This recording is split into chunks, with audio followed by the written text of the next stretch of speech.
Good morning. The Old Fisherman back with you. Hey, we got on a few perch. We caught about 10 or so. But guess how we having to catch them? Single jig, a 16th head with a Bobby Garland white jig yo-yo with a little lead above it. They won't hit the double rig half today. So we're gonna try a simple method. Just one jig, dropping it down and see if we can catch a couple. Yo-yoing it right on the bottom just with one jig. These jokers have done got finicky, and hey, we're gonna have to do it the simple old-timey way with just one jig. It looks to me like. I caught a couple with the double rig, and then they got where they wouldn't bite, so I adjusted and got a little small jig head and put me a little lead above it, and hey, that's what they want. They want one jig. One jig, people. You think you ain't got to change up on these fish, you wrong. One jig to catch these doggone jumbo delight white perch, a Bobby Garland singles jig, 16th head, small head. You got to change up, you got to adapt, and that's what you got to do to catch these fish. We're using a number 7 lead above it, just like I used to fish with crappies with, and one jig. And we're in 28 foot of water, so it takes it a long time to get down. Hey, we're dropping it to the bottom and we twitching it. We yo-yoing the one jig. We're not swimming it up today. We just yo-yoing the one jig on the bottom and it hitting today. So that goes to show from one day to the next what you might have to do to change to catch these doggone fish. They're laying on the bottom and they're gonna want something yo-yoing it off the bottom and back to the bottom, like that right there. See that? Huh? That's what they want, people. They want a single Bobby Garland white jig yo-yoing on the bottom, and they jumbo Magnum delights. I mean, can't hardly pick him up. Look at the size of that. Look at the size of that, people. That, my friend, is a jumbo Magnum delight. I seen them. I caught a couple, and they quit. And I seen them on the bottom. I said, you know something?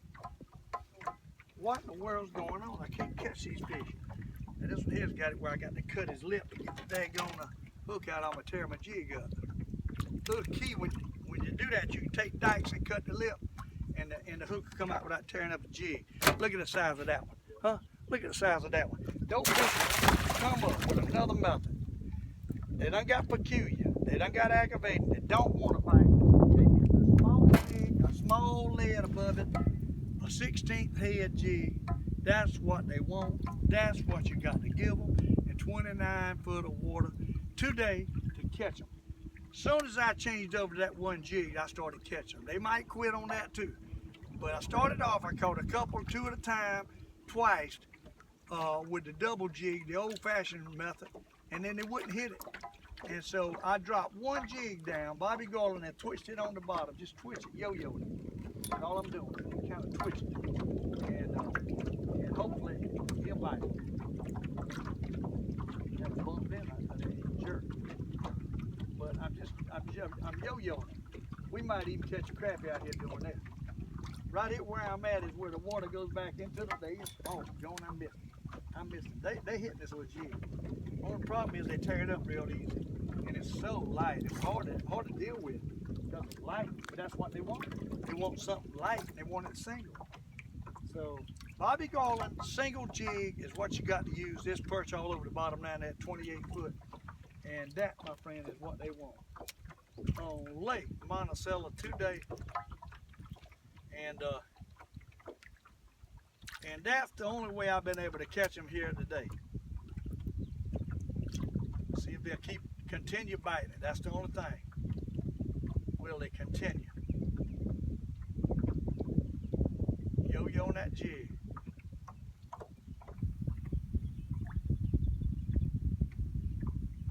I don't know, they might not. They might quit. I mean, I caught them couple, they might quit.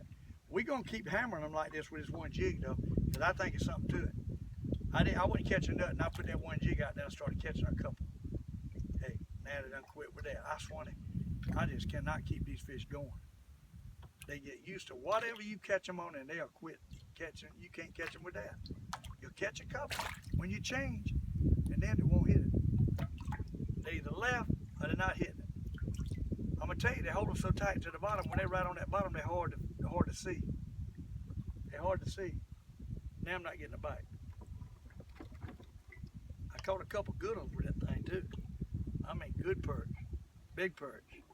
Unless my jig's pulled down, I need to check it. I'm not getting a bite now. I'm not getting a bite now. See, I moved off from where I was at too. I was way back there at that buoy. The current, they might be starting to pull water. What's good about this area out here, it's close to where the pool of water back out the lake. And if you can find the fish, they'll come in here and feed when they start pulling water. And you can catch crappers, you can catch perch. I got a little brush out here, it ain't much, but you can catch them all, bass and everything, catfish right here on this little hump when they pull in that water. And that is the key, is water being pulled. If we start getting a current, then you really start catching them. But hey, there's a few out here. There's no doubt, there's some good ones out here. There's some good ones out here. I guarantee you. My little bush is about 40 yards up. I need to get over there on it. I might catch me a daggone crappie. Just yo-yo this jig out here. The perch is definitely out here. There's some out here. We can just get on them and stay on them. They're moving around some. But I caught, when I first changed over, I caught like 3 or 4 straight with this single jig, and I'm thinking, wow, I'm gonna tear them up. And then they kind of tapered off. I swung it. Just when you think you got something going, they'll taper off. It's so light, it's hard to get down at the bottom 30 foot with this thing because it's really light. It's a small jig head, 16. But it seemed like that the first couple bit it good, and now they quit. I don't know if they left, there was a bite. There was a bite. If they left, there he is again. He bumped it again. So I'm getting back up here to where I caught him. Maybe I just got off of them. They was again. They hitting it. They hitting it. Just a matter of getting them bite it. And hooking them. They hit it. There he is. A nice one too. Look at that. Nice one. Nice one. I'm telling you, nice one. What we got to do? Bobby Garland. Oh, Jumbo Magnum. Look at that. Huh? Jumbo Magnum Delight. You got to love it. The Old Fisherman is catching a few. Jumbo Magnum Delight on lake. Hey, maybe we can make us a video with a single jig action. It's going to be slow because it takes longer to get it back down. It's a softer fall. It's just one jig. So these finicky fish will hit one jig with a lead above it a heck of a lot better than they will 2 and 3 jigs. It's just the way it is. On the 2, 3 jigs, though, once you get one to bite it, you can catch several. On this, you got nothing else to catch them on. So, you know, you got one thing to catch them on, that's it. And there he is. Hey, they won't. They there. Hey, they there. All we're going to do is sit here with one jig and catch them. One jig and catch them. They pretty good sized fish. And that's what we're going to do today on Lake Monticello. They like the water. Pull a little bit of water. If they do this, they prime area to catch them here right here. Prime area. If it goes up in the middle of the day, this area gets better because it's starting to pull more water. You got a current. Current is everything, people. Current is everything when you fish with any kind of fish. If you got a daggone lake that falls and it rises and falls, it's the current that's built up in the lake is what they want. And that, my friend, is what it takes. And all I'm doing is kind of just bouncing this thing real soft on the bottom. The main thing about it is so light you can't tell when you even got it on the bottom. But you're bouncing it on the bottom and hope one will take it. That's all you do. And I'm telling you, there could be some crappies in here. There ought to be some crappies in here if I get a little bit closer to that brush. I ought to be able to pull in here and catch me a crappie. But now I ain't getting a bite. Now I don't understand that. Catch 1, 2, boom, they quit. It's like they get used to you. So it's going to be a struggle on a warm summer day. It's going to be a struggle. And I can see that. But we might can sit here, just like we did yesterday in Lake Murray, keep aggravating these fish in Lake Monticello and catch a few with this daggone Bobby Garland jig in a 16th head. 32nd head would probably even be good too, but I ain't changed right now. I could probably put a little bit heavier lead above the 32nd head and give it a little different approach yet. They might would hit it better. Always the smaller a jig head, the better that you can get by with they'll bite, I think. It's a softer fall, even if you're using lead. What it does, it gives it a the swing effect. You're hitting the lead and that jig is twitching all different ways. And that's the key with that lead above it. You know, without lead above it, it would be almost 30 foot deep. It would take too long to get it down there and you couldn't stay in contact with your jig. So in deeper water, it's almost a necessity to have a split shot above it, at least to see that number 7, and maybe a little bit bigger, because you're working it straight down. It ain't like you're letting it fall real soft. You're getting it in the strike zone and you're working it with the lead in the strike zone. Now, I don't know what happened. Caught a few and they left. That's what happened. And where did they go? That's the main thing. Where did they go? So we're going to have to just search around. It's going to be slow. I'm telling you. Because you can't fish a daggone light jig fast. You don't stay in the strike zone, you pull it up. So you got to get down to the bottom and just yo-yo it back up and down in hopes you want to pop it. That's all you can do. Pull it up some, let it yo-yo back down, and twitch it. Right now I'm not seeing anything. 27 foot. Now, I got to ask myself, did they go shallower? Or they moved through it? I run them off, caught them a couple, and they were good ones too. Hey, I can stand some fish like that. It was nice perch. Them fillet perch. That's what we're looking for. Fillet perch. That's what we're looking for. Right now, I don't see them. So I caught them a couple, and they moved. And that's the struggles with summertime fishing. You get on them in the cold weather, they'll stay there a lot of times. You can tear them up. But summertime, they move. Got 84-degree water temperature here. This is over here kind of where the water comes in and out of the river. So it's a little bit more apt to be a little bit cooler over here than it is anywhere in the lake. And I think that's why them fish kind of move over here sometimes in this area.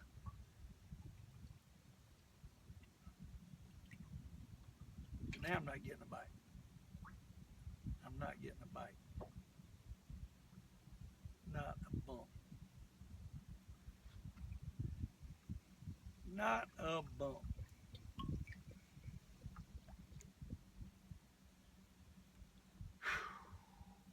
Boy, fishing's tough in the summer.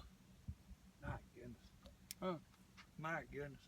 But the Old Fisherman is showing you another way to catch these doggone white perch when they finicky. And that's just with a, actually I got too big a line on here. I think that's 6 I got on this one though. But a 4-pound test like this would be even better. But then you got to worry about them breaking off. But 4-pound test, as long as you ain't gonna use but one jig, I mean, the lighter the line, the better in clear water, let me tell you. You could even go to 2-pound if you can make it. If you wouldn't break it, but you'd have to dip every fish, couldn't pick them up. Now this water is not as clear as Lake Murray water. Lake Murray water is real clear. What I don't understand is I caught them couple, now I can't even get a bump. And they crushed it the first couple. I mean crushed it. Big, nice fish. Not a bump now. I don't understand that. And they ought to be killing. I'm seeing a few fish. I don't understand it. I think I run the real fish off. I can see some shad. There you is. A little one. That's a little one. That's a baby. That's to that. That is a baby. That's a throwback. We want some more of them jumbo lights. What we want. We'll pull over here on this brush and see if we catch a crappie while we got the camera going. There might be some perch around that brush too. Might be some perch around that brush too.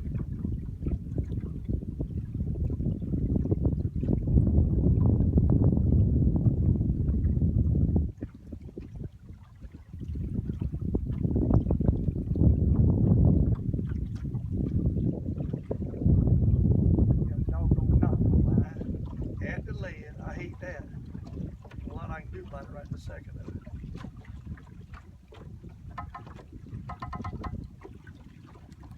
Probably break off if I get a big fish.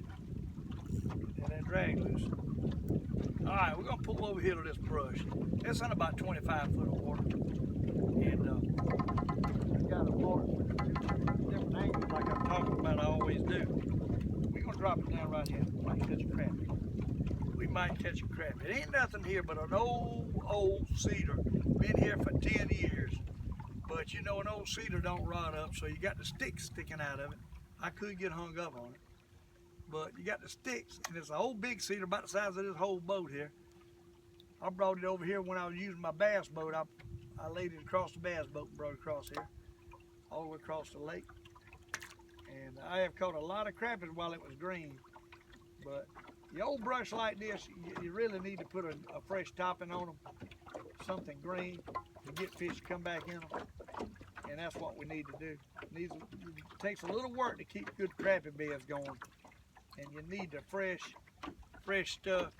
I could come drop me a green gum bush or something on top of this thing, and it'd probably make it reactivate it and catch some more crappies off of it. No problem. No guarantee, because I don't think there's many crappies left in the lake. I'm sure there's some, but I think it's very few. And I used to catch them. There's one. There's one. There's one. There's one. I used to catch them over here a long time ago. That's a nice fish. That's a nice fish. That's a nice perch right there. Hey, Jumbo Magnum Delight, look at that. He ran that old brush. Where he's at? He ran that old brush. And that, my friend, is what we're doing.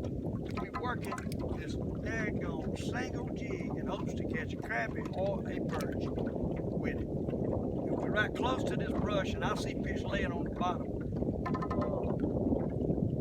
Brush is right out there, so I'm in a little bit tighter than what the brush is. We got a current now, so hey, they starting to pull water because the boat's pulling me down toward the spillway. So that will make the fish probably pick up biting in here a little bit. And it's a matter of yo-yoing this jig till one pops. What it is?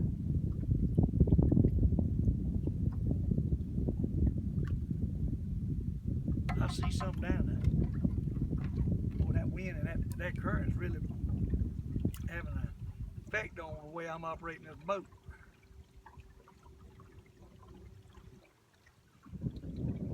Pull back up here to that brush so we can get another one of them big Jumbo Magnum perches. That was a nice perch. Hey, the ones I've caught on this jig like this has been nice. No question. Real nice.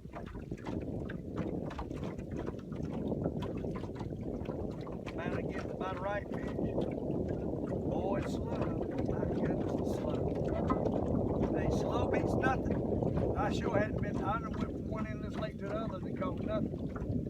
And come down here and catch a couple. Slow beats nothing. We're gonna work this area real good in hopes we get on a couple. But I wanted to show you what I was having to do today in Lake Monticello just to catch a few. And we got a good mess of fish now. I probably got 12, 15 in there. Somewhere along there. Without just actually counting them. But the Old Fisherman, hey, my buddy Mike come up here today. Got to tell you this. And, oh, Lord, I had a bite. He's down here at the other end of the lake. He might be tearing them up. Because I told him I was going to call him if I got on some, but I caught these couple and it really ain't enough to give him a call. But he brought his drone and he took some pictures of the Old Fisherman from overhead fishing today. I wasn't catching because they hadn't started biting, couldn't find it at that point.